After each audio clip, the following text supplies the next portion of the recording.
নারীদের ব্যাপারে যে জামাত ইসলামের অবস্থান, সেটা তো খুবই পশ্চাৎপদ এবং কপটতাপূর্ণ।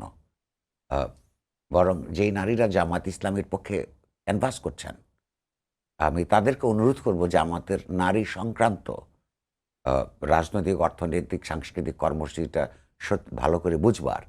তারা পরিষ্কার করে বলছেন যে নারীদেরকে জামাত ইসলামী আ শ্রদ্ধা করে। হুম। কিন্তু কোন তাদের জন্য একটা নিরাপদ বাংলাদেশ গড়ে তুলতে চায়। কিন্তু না, না, আধুনিক বিশ্বে নারী কিংবা পুরুষ তার নিরাপত্তা আসলে তার অর্থনৈতিক স্বাবলম্বিতাকে ঘিরে গড়ে ওঠে। এক, মানে শুধু সেটাই নয়, বাট এটা অন্যতম ব্যাপার। তাদেরকে কি বলছেন? তাদের যে চিন্তা, এটাকে বলে জেন্ডার ডিভিশন অফ লেবার।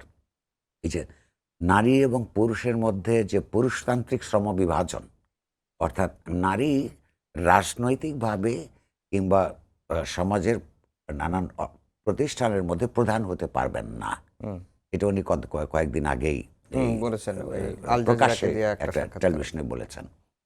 তো প্রথম কথা হচ্ছে, এটা ইসলামের মধ্যে পরিষ্কার করে উনি দেখাতে পারবেন না, এটা বিধিনিষেধ আছে। ইসলামের ইতিহাসে নারীকে যুদ্ধক্ষেত্রে দেখা গেছে।